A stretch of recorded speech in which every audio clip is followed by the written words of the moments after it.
Nobody expected that a remedial report, something they thought was just a joke about my incompetence, would become the spark that burned their entire corporation to the ground. I wasn't born for revenge, but when you're backed into a corner with nowhere left to run, you learn how to bite back. They wanted to humiliate me, to crush whatever dignity I had left. Instead, they handed me the perfect weapon to destroy everything they'd built on lies and corruption. My name is Rachel Monroe, 32 years old. And until recently, I believed that hard work and honesty would be enough to build a decent career. Growing up middle class in Denver, I'd been taught that merit mattered, that dedication would be rewarded. How naive I was. Every morning, I'd arrive at Tech Solutions by 7:30, an hour before most of my colleagues. The glass tower in downtown Denver gleamed in the morning sun, all chrome and promises, but inside it was a different story. The open-plan office stretched out like a corporate wasteland, rows of identical desks under fluorescent lights that made everyone look slightly sick. The air always smelled of burnt coffee and the desperation of people trying to look busy. I'd been a data analyst here for 4 years, watching the politics play out like some twisted reality show. Who sat with whom at lunch mattered more than quarterly reports. The way you laughed at executive jokes determined your bonus more than the millions you saved the company through efficiency improvements. I documented everything, created dashboards that revolutionized our client reporting, identified cost savings that went straight to the bottom line. But I didn't play golf with Mark Dillard, our department director. I didn't go to his weekend barbecues or pretend his mediocre insights were brilliant. The suffocating meetings were the worst part. Hours spent in conference room B, with its view of the parking garage, while executives talked in circles about synergy and bandwidth and moving the needle. I'd sit there, laptop open, watching them make decisions based on gut feelings while ignoring the data I'd spent weeks compiling. Sometimes I'd count the ceiling tiles. There were 48, while Mark explained why my analysis was too complex for the board to understand. My desk sat in the middle of the floor, surrounded by the constant hum of keyboards and whispered conversations that stopped whenever I walked by. The woman to my left, Jennifer, always smiled too brightly, her teeth like weapons. The guy behind me, Tom, made a point of CCing Mark on every email. Even the ones asking about lunch plans. They all knew the game, and they all knew I refused to play it. But I was good at my job. Better than good. While they were schmoozing at happy hours, I was finding patterns in data that saved us from 3 potential lawsuits. While they were crafting political emails, I was building automated systems that cut our processing time by 60%. I thought excellence would be my shield. I thought being indispensable meant something. The corporate culture at Tech was like drowning in slow motion, every day. You sank a little deeper into the beige carpeting, suffocated a little more under the weight of bureaucracy and backstabbing. The executives lived in their top-floor offices, descending occasionally to grace us with their presence, their expensive suits and empty platitudes. They'd never stayed past 6, never missed a golf game, never questioned why their bonuses grew while our benefits shrank. I'd started keeping antacids in my desk drawer, popping them like candy during particularly brutal days. The stress headaches had become my constant companion, throbbing behind my eyes as I stared at spreadsheets and tried to make sense of numbers that increasingly didn't add up. But I kept my head down, did my work, believed that somehow integrity would win out in the end. What a fool I was. In this gleaming tower of corporate America, integrity wasn't an asset. It was a target painted on your back. The meeting that changed everything was scheduled for 2 p.m. on a Tuesday. Mark Dillard had sent the invite that morning, no agenda, just performance discussion in the subject line. My stomach dropped when I saw it pop up in my inbox. In corporate speak, discussion meant they'd already made their decision. Conference room A this time, the one with the mountain view they reserved for firing people or impressing clients. I walked in to find Mark sitting at the head of the table, flanked by Sharon from HR and David, the VP of Operations, the holy trinity of corporate execution. Sharon wouldn't meet my eyes, shuffling papers with her manicured nails. David was scrolling through his phone, barely glancing up when I entered. "Rachel, please sit," Mark said, gesturing to the chair directly across from him. The long walk to that seat felt like approaching a guillotine. Through the glass walls, I could see my colleagues pretending not to watch, their heads turned just enough to catch the show. Mark cleared his throat, that theatrical sound he made before delivering what he thought was wisdom. Rachel, we've been evaluating team dynamics and strategic capabilities across the department. His hands folded into that prayer position that management training must teach them. While your technical skills are adequate, we have concerns about your strategic thinking and leadership potential. Adequate. 4 years of excellence reduced to adequate. I don't understand, I said, though I understood perfectly. My performance reviews have been exceptional. The Richardson account optimization I led saved the company $2 million last quarter alone. David finally looked up from his phone. It's not about individual contributions anymore, Rachel. We need team players who can see the bigger picture, who understand that success isn't just about numbers on a spreadsheet. The irony of a VP who couldn't read a P&L statement telling me I didn't see the bigger picture almost made me laugh. Almost. Sharon slid a document across the table. We're offering you an opportunity to transition to a junior support role. It would be a chance to develop those soft skills, to learn from a more collaborative position. I stared at the paper. The junior support role paid 30% less and reported to Jennifer, the woman who'd been hired 2 years after me, whose main qualification was her ability to remember Mark's coffee order. This is a demotion, I said, the words cutting through the corporate euphemisms like a blade. Mark's face hardened. It's a developmental opportunity. We believe you lack the strategic capabilities required for your current position. This remedial placement will help you address those gaps. Remedial. Like I was a failing student who needed special education. And if I refuse? Sharon's sympathetic smile was practiced, empty. Well, we'd have to conclude that you're not aligned with Synertech's evolving vision. We'd need to explore other options. The room fell silent except for the hum of the air conditioning. Through the glass, I could see Tom hovering near the printer, pretending to collect documents. Jennifer was at the coffee machine, taking her 3rd cup of the hour. They all knew. They'd probably known for weeks. You have until Friday to decide, Mark said, standing up. The meeting was over. 3 minutes to destroy 4 years of my life. I remained seated after they left, staring at the mountains through the window. The afternoon sun painted them gold, indifferent to the small human dramas playing out in glass towers. My colleagues had scattered like roaches when the lights came on, suddenly busy with urgent tasks. The walk back to my desk was the longest of my life. Every step echoed with the weight of their eyes on me. The pity, the relief it wasn't them, the slight satisfaction from those who'd always resented my refusal to play their games.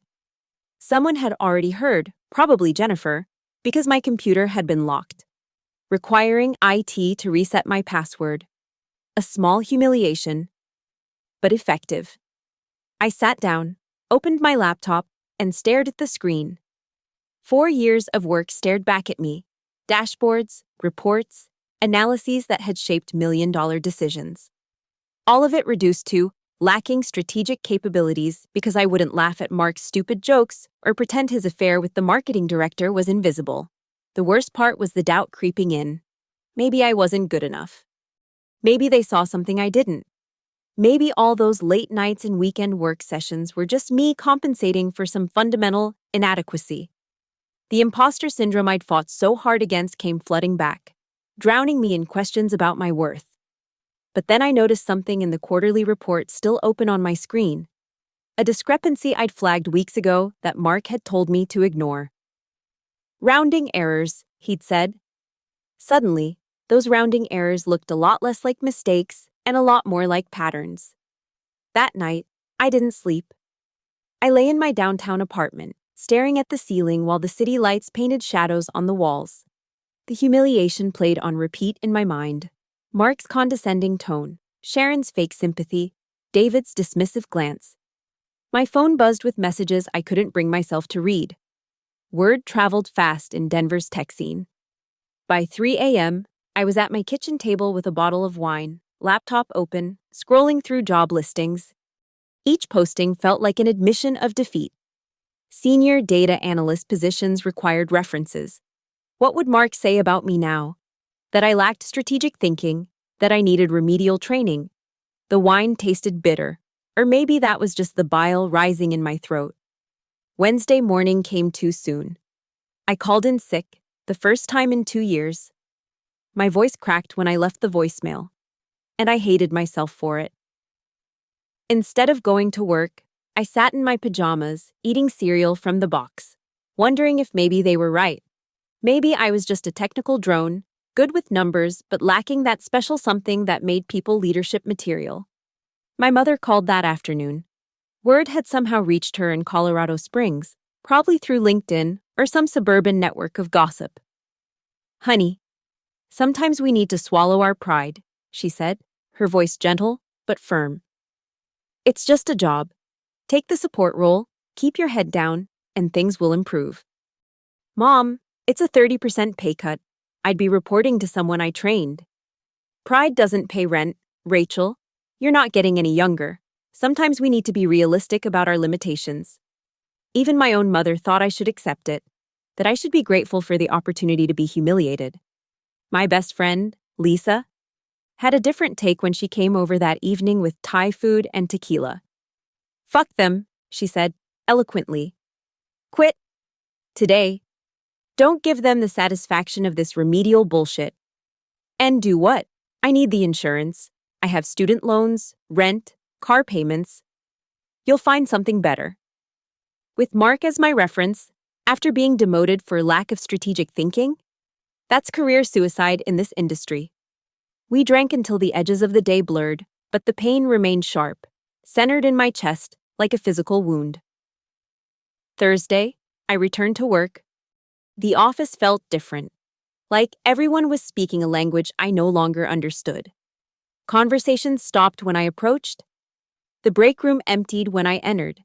Even the security guard looked at me with pity. I sat at my desk, going through the motions. Every spreadsheet felt meaningless. Every email seemed pointless. What was the point of excellence when mediocrity wrapped in political savvy won every time? But beneath the despair, something else was growing. Anger, not the hot, explosive kind, but something colder, more focused. They thought I was weak. They thought I'd either crumble or comply. They had no idea who they were dealing with. That afternoon, during the mandatory remedial training session they'd already enrolled me in, a final humiliation, I started taking different notes. Not about communication strategies or organizational dynamics, but about every inconsistency I'd noticed over the years, every questionable decision Mark had pushed through, every number that didn't quite add up. The training itself was insulting. Basic corporate communication skills taught by a 25-year-old consultant who kept calling me Rebecca. I sat in the back row with 5 other underperformers, all of us over 30. All of us coincidentally not part of Mark's inner circle. We were the disappeared, erased from the corporate ladder for the crime of competence without compliance. "Remember," the consultant chirped, "success is about perception as much as performance." I wrote that down, underlining it 3 times. She had no idea how right she was. That night, I couldn't eat. My stomach churned with a mixture of anxiety and something else. Anticipation? I pulled out my personal laptop, the one they couldn't monitor, and started organizing my thoughts. 4 years of observations. Dismissed concerns, ignored red flags. Patterns emerged that I'd been too loyal or too naive to see before. Friday morning arrived with gray skies and the threat of snow. Decision day. I dressed carefully, my best suit, the one I'd bought for my initial interview here, back when I believed in fairness and meritocracies. My hands didn't shake as I applied makeup to cover the dark circles under my eyes. In the mirror, I saw someone I didn't recognize, harder, sharper, dangerous. I had 2 choices: accept the humiliation and slowly disappear into corporate obscurity, or refuse and likely be fired. But standing there, looking at this stranger in my reflection, I realized there might be a third option. They wanted me to learn. Fine. I'd learn everything, every secret, every lie, every dirty deal they thought I was too unstrategic to understand. The decision formed like ice in my veins. I wouldn't just accept their demotion. I'd embrace it. I'd become their model remedial student. And while they were congratulating themselves on breaking me, I'd be documenting everything they never wanted anyone to see. The remedial training gave me access I'd never had before. As a demoted employee learning fundamental skills, I was assigned to shadow different departments to understand how the business really works. They meant it as busy work, a humiliation tour. Instead, it became my reconnaissance mission. Week 2 of my demotion. They had me helping with basic data entry in accounting. The work was mindless, transferring numbers from one system to another, the kind of thing an intern could do. But interns don't have 4 years of pattern recognition experience. Interns don't know what healthy financial data should look like. The first red flag was in the Patterson Industries contract. Revenue recognition that didn't match delivery schedules. Services billed for dates when our systems showed no activity. Small amounts, $15,000 here, $23,000 there. But they added up. Over 6 months, almost $400,000 in phantom billing. I stayed late that Tuesday, claiming I needed extra time to understand the basics. The janitor, Miguel, barely glanced at me as he emptied trash cans.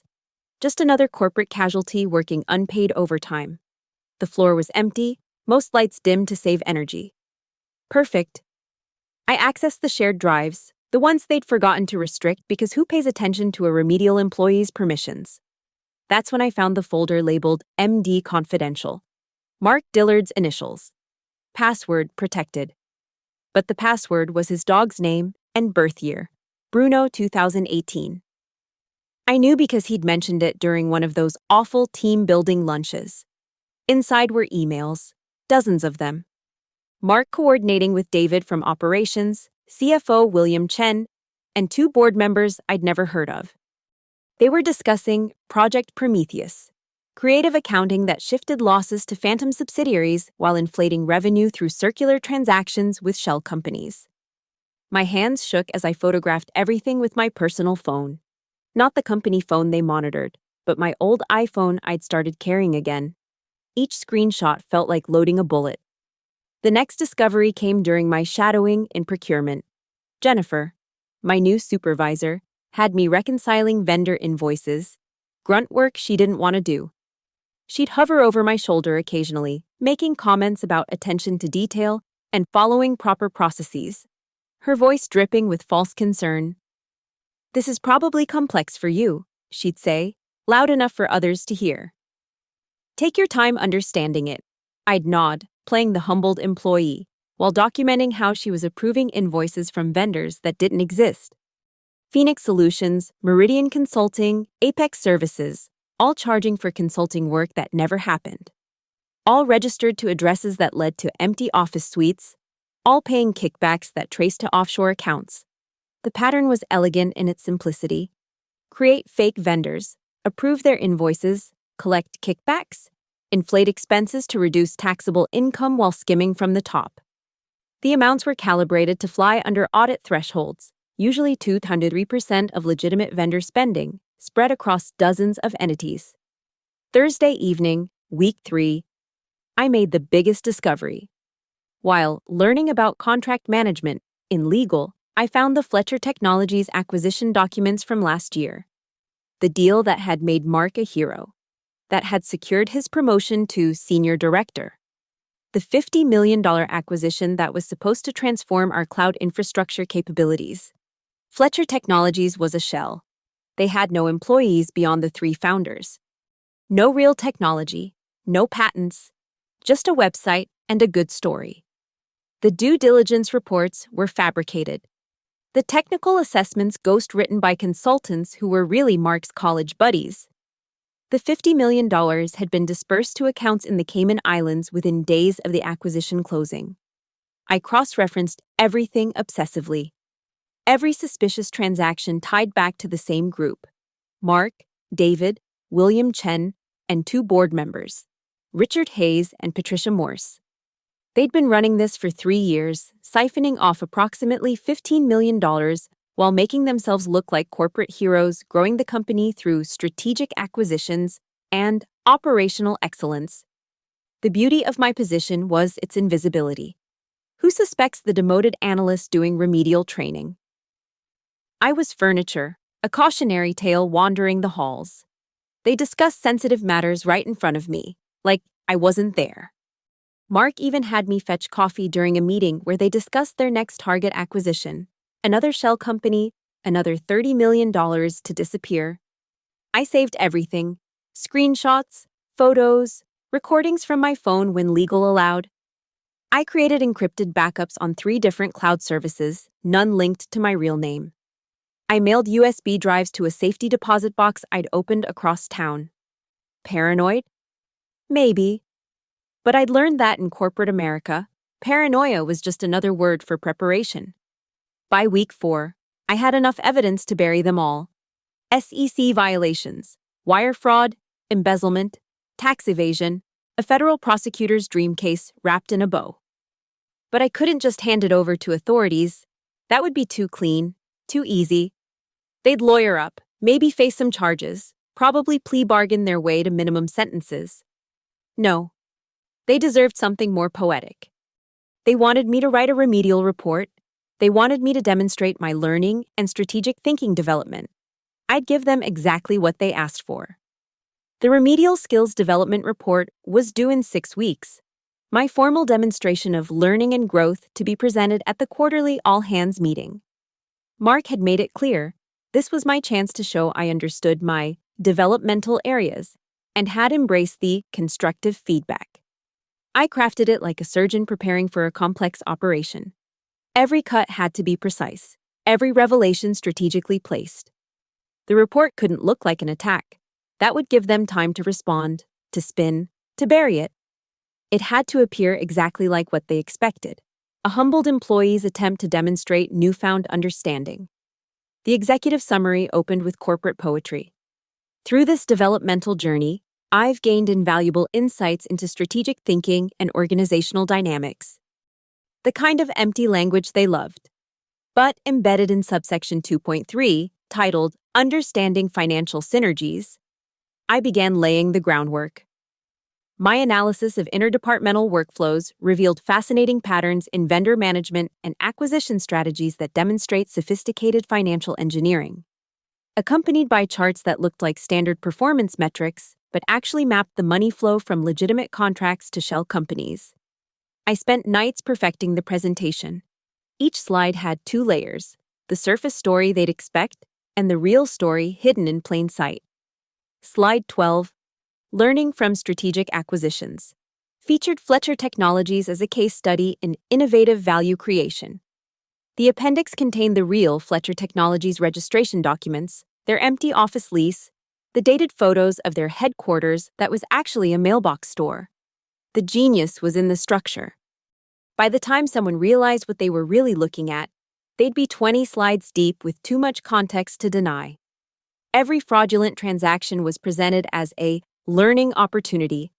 Every embezzlement scheme described as creative financial structuring I'm now able to appreciate.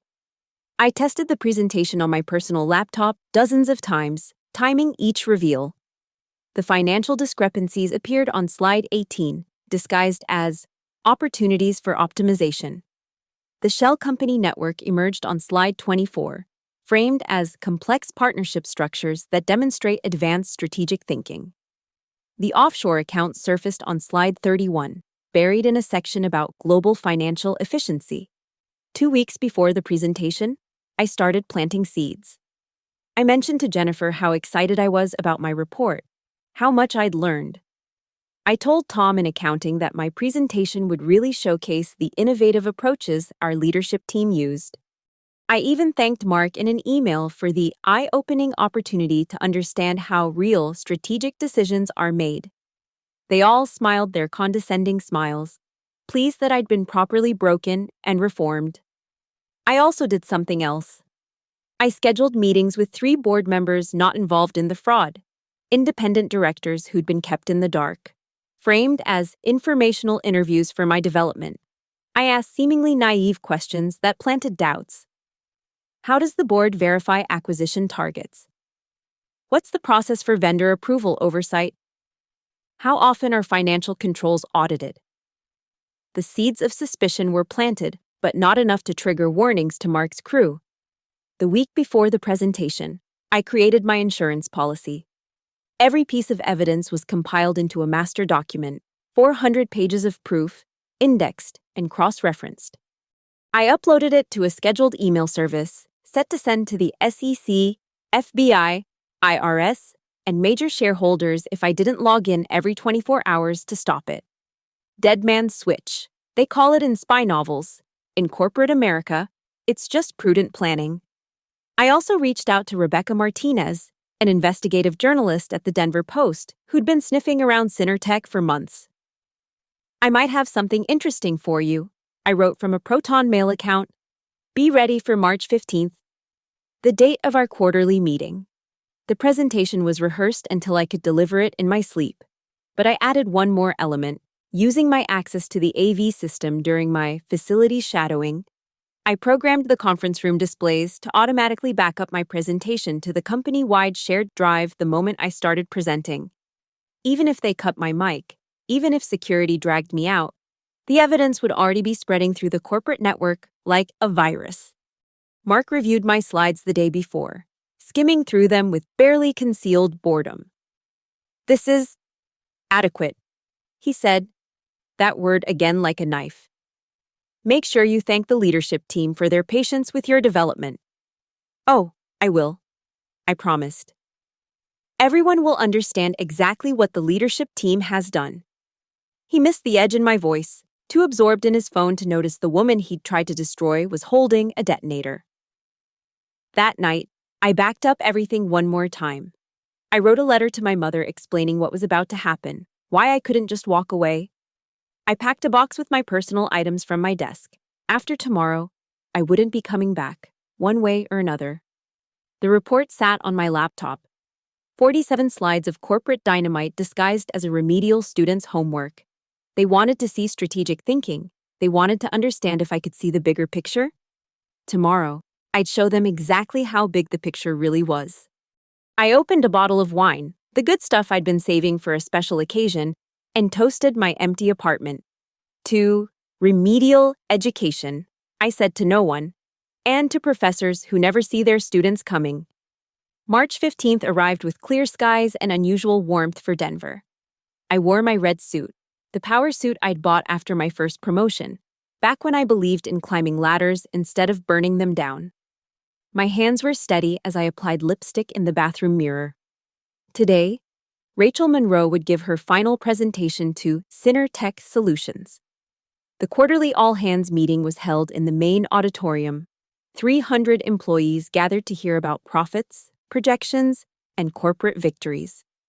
I was scheduled last on the agenda, a 5-minute slot for the professional development showcase, right before lunch when people would be restless and inattentive. Perfect. I sat in the third row, my laptop bag heavy with purpose. Mark was on stage, discussing quarterly earnings with his usual blend of arrogance and fabrication. David presented operational efficiency metrics that I now knew were built on phantom vendors. William from finance, careful never to mention his middle name that would reveal he was the Chen in their encrypted communications, talked about cost optimizations while millions hemorrhaged into offshore accounts. And now, Mark announced with barely concealed disdain, we have a special presentation. As part of our commitment to employee development, Rachel Monroe will share her learnings from her remedial training program. A smattering of awkward applause. I heard someone whisper, "Is that the one who got demoted?" as I walked to the podium. The stage felt enormous. The lights blinding. 300 faces stared at me, some pitying, some curious, most bored. Thank you for this opportunity, I began, my voice carrying clearly through the microphone. 6 weeks ago, leadership identified my need for strategic development. Today, I'll demonstrate what I've learned. Click. First slide. The Synertech logo with Strategic Insights, a Remedial Journey underneath. Appropriately corporate, appropriately humbling. Through my remedial training, I've discovered patterns I was previously too narrow-minded to see. Click. Slide 2. A complex flowchart showing departmental interactions. What I initially mistook for inefficiencies were actually sophisticated strategies. Mark nodded approvingly from the front row. Jennifer smiled her sharp smile. They were enjoying this. By slide 12, I'd lulled them into complacency with corporate buzzwords and self-deprecating observations. Then came slide 13. Case study, the Fletcher Technologies acquisition. This acquisition perfectly demonstrates strategic thinking I failed to appreciate before, I said. The screen filled with Fletcher's corporate structure. On the surface, paying $50 million for a company with 3 employees seems unusual. A few people shifted in their seats. Mark's expression tightened slightly. But diving deeper into my remedial research, I discovered the brilliance. Click. Fletcher's registration documents appeared. A company registered just 6 weeks before acquisition, with a virtual office and no actual products. The room grew quieter. The strategic genius becomes clear when you follow the money. Click. Wire transfer records filled the screen. $50 million transferred to Fletcher, then immediately dispersed to accounts in the Cayman Islands, specifically these numbered accounts. What the hell? Mark started to stand. Please, let me finish demonstrating my learning, I said calmly. You wanted me to understand the bigger picture. Click. Slide 20 now. Ahead of schedule, but the room was riveted. The vendor optimization strategy is equally sophisticated. The screen filled with invoice records. Phoenix Solutions, Meridian Consulting, Apex Services, all billing for services to empty offices. David was on his feet. This is inappropriate. Is data analysis inappropriate? I thought that was my job. Click. The kickback flowchart appeared. These vendors paid consulting fees back to private accounts. Specifically, these accounts. The screen showed bank records with names barely redacted but clearly readable. M. Dillard. D. Patterson. W. Chen. R. Hayes. P. Morse. The auditorium erupted. Board members who weren't involved were standing, shouting questions. Employees were pulling out phones, taking pictures. Mark was struggling toward the AV controls. But I'd locked the system. The presentation would continue even if they cut power to my laptop. Security, Mark shouted, but the security guards were watching the screen, seeing their own pensions being looted. Click. Slide 35. The remedial lesson. Strategic thinking means understanding that $15 million in shareholder value has been systematically extracted over 3 years.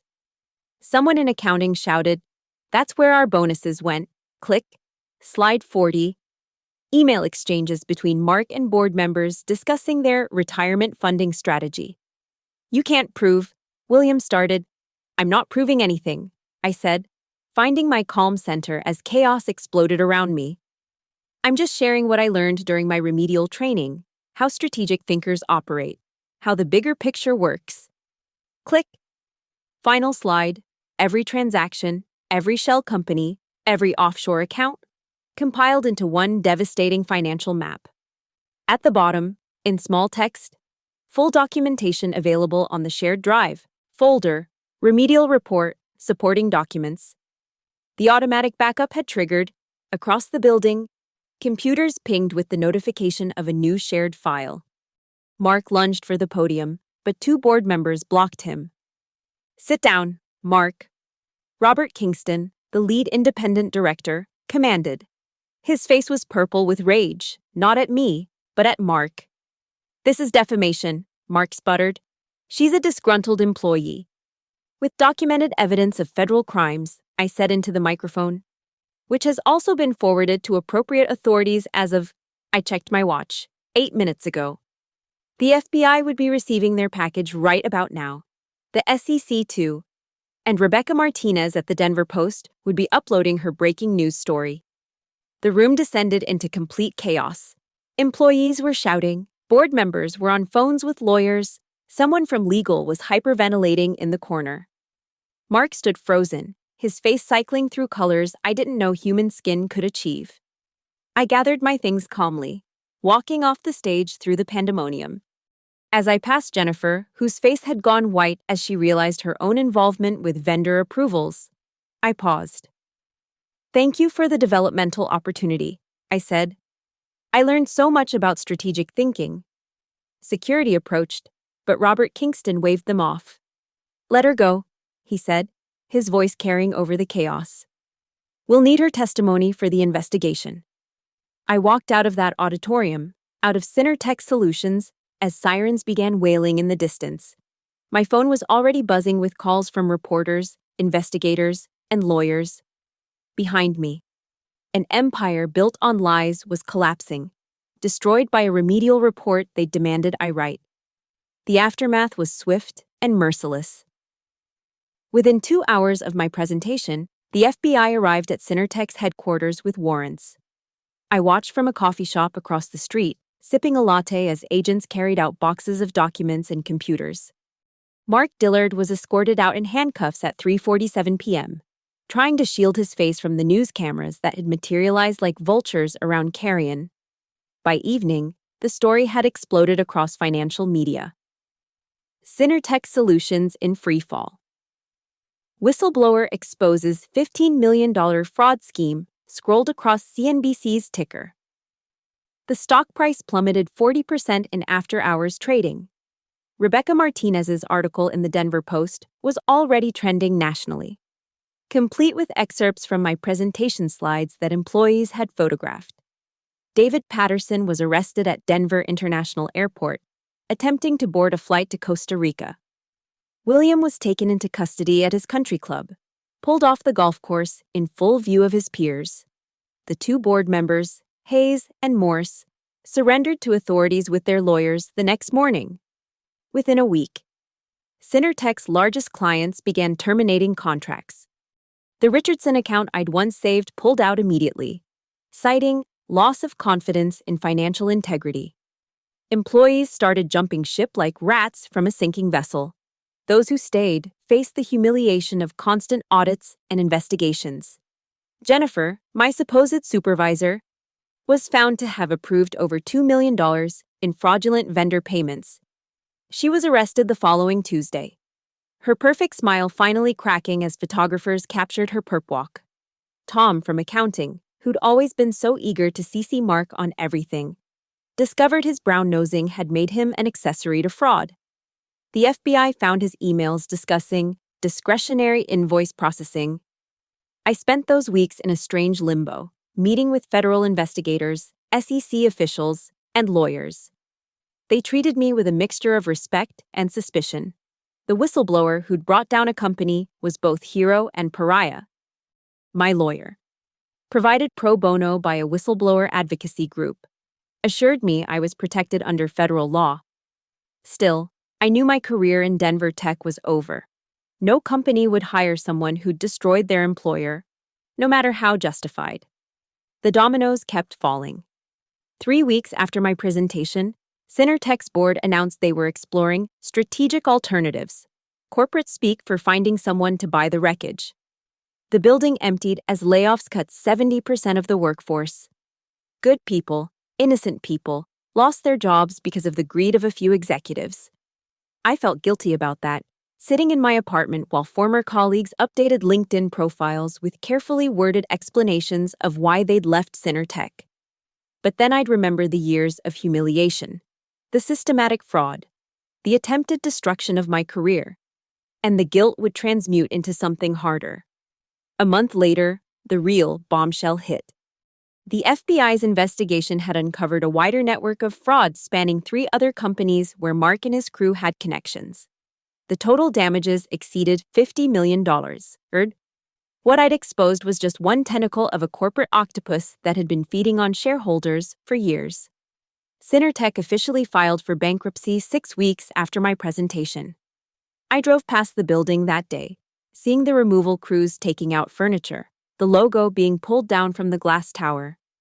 The security guard who'd once pitied me was standing outside, unemployed, smoking a cigarette with shaking hands. The trials would take months, maybe years. I'd testify, relive the humiliation and vindication over and over in courtrooms. But the damage was done. Mark Dillard faced 20 years in federal prison. David Patterson was looking at 15. William, despite his best lawyers, couldn't escape the paper trail leading to his offshore accounts. Former employees reached out with mixed messages. Some thanked me for exposing the truth. Others blamed me for destroying their lives. A few admitted they'd suspected something but had been too afraid to speak up. The head of IT confessed he'd noticed unusual database queries but had been told to ignore them. Rebecca Martinez won a journalism award for her coverage. She interviewed me once, off the record, over coffee. "You know you're radioactive now," she said, not unkindly. "No corporate job will touch you." "I know," I admitted. But I was already dead to them the moment they called me Remedial. The settlement negotiations began 8 weeks later. The bankruptcy trustees needed my cooperation to recover the stolen funds. The whistleblower provisions entitled me to a percentage of any money recovered. My lawyer estimated it could be several $1,000,000, eventually. Blood money from a dead company. Meanwhile, Robert Kingston, the board member who'd stopped security from removing me, reached out personally. He was starting a new firm focused on forensic accounting and corporate governance. "I need someone who can see through the bullshit," he said. "Someone who understands that numbers tell stories, especially when people try to hide them." It wasn't redemption exactly, but it was a path forward. 3 months after my presentation, I stood in my empty apartment, boxes packed for a move to Chicago, where Kingston's firm was based. My phone buzzed with a news alert. Former Tech executives indicted on additional federal charges. I thought about the person I'd been 6 months ago, sitting in that conference room being told I lacked strategic capabilities. They'd been right in a way. That Rachel had lacked the strategic capability to destroy them. But remedial education had taught me well. 1 year later, I stood in front of the abandoned Tech building. The glass tower that once gleamed with promise now reflected only empty offices and broken dreams. A for lease sign hung crooked in the lobby window. The corporate sculpture out front, an abstract piece meant to symbolize reaching for excellence, had been sold at auction for a fraction of its original cost. I'd driven down from Chicago specifically for this moment. The criminal trials had concluded last week. Mark Dillard got 18 years federal prison. No possibility of early release. David Patterson, 12 years. William, who'd finally been publicly identified as William Chen, despite his attempts to hide it, received 15 years plus massive fines that bankrupted him. Jennifer got 3 years and would never work in finance again. The board members, Hayes and Morse, negotiated plea deals for 5 years each. The recovered funds totaled $23 million. My whistleblower settlement came to $3.4 million after taxes. Enough to never worry about money again, enough to know I'd never have to accept humiliation for a paycheck. But standing there, staring at that dead building, the money felt abstract, almost meaningless. A man approached, Miguel, the janitor who'd cleaned our offices during those late nights when I was documenting the fraud. He recognized me, nodded slowly. "You did the right thing," he said in accented English. "They stole my pension too. 10 years of savings, gone. But at least now we know why." We stood together in silence, two casualties of corporate greed looking at the corpse of what had once been a thriving company. 800 people had lost their jobs. Hundreds of families disrupted. All because a handful of executives thought they were too smart to get caught. My phone buzzed. Robert Kingston, checking if I'd reviewed the new case files. My work at his firm had meaning now. We investigated corporate fraud, helped companies establish real governance, protected shareholders from the Mark Dillards of the world. I was good at it. Maybe because I understood how darkness could hide in spreadsheets and PowerPoints. But I didn't answer immediately. This moment needed to be honored. I thought about that conference room where they'd tried to break me. Conference Room A with its mountain view, where 3 executives had smiled while destroying my career. The room was empty now, the table probably sold to pay creditors. Mark was eating prison food instead of expensive steaks. Jennifer's perfect smile was captured forever in her mugshot. Yet standing there, I felt no satisfaction, no joy, just a hollow victory that tasted like ash. They'd forced me to become someone I never wanted to be. A destroyer. A corporate assassin who used their own weapons against them. I'd won. But the person who'd walked into Cinertech 4 years ago, bright-eyed and believing in meritocracy, was as dead as the company itself. Was it worth it? Miguel asked, as if reading my thoughts. I considered lying, giving him the answer he probably wanted, that justice had been served. That right had triumphed. But he deserved honesty. I don't know, I admitted. They needed to be stopped, but the cost? He patted my shoulder gently. Sometimes there are no good choices, only necessary ones. As he walked away, I took one last look at the building. In the reflection of the glass, I saw myself clearly. No longer the eager analyst, no longer the humiliated employee, no longer the vengeful whistleblower. Just Rachel Monroe, survivor of a corporate war that nobody really won. I got back in my rental car and started the drive to the airport. Chicago was waiting, along with a new case involving a pharmaceutical company suspected of hiding trial data. More spreadsheets to analyze, more patterns to find, more lies to expose. It was what I did now, not because I loved it, but because I was good at it. Because someone had to do it. As Denver faded in my rearview mirror, I thought about that remedial report one more time. 47 slides that had destroyed an empire. They'd wanted me to demonstrate strategic thinking, to prove I could see the bigger picture. The irony still burned.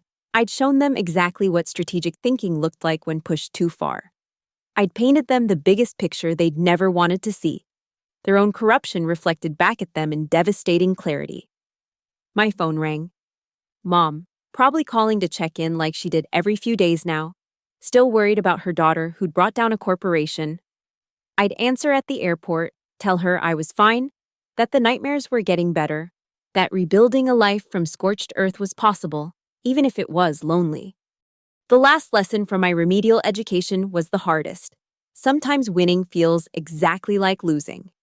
Except, you're the one left standing in the ruins. As I merged onto the highway, leaving Denver and Cinertech's corpse behind, I allowed myself one moment of dark satisfaction.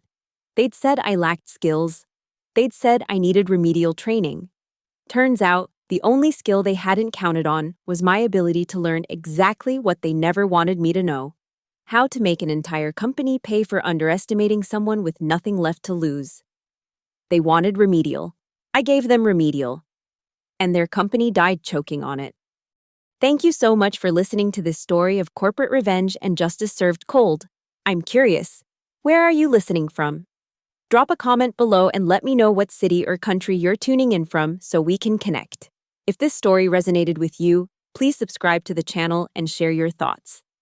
Have you ever faced workplace injustice? How did you handle it? Let's discuss in the comments below.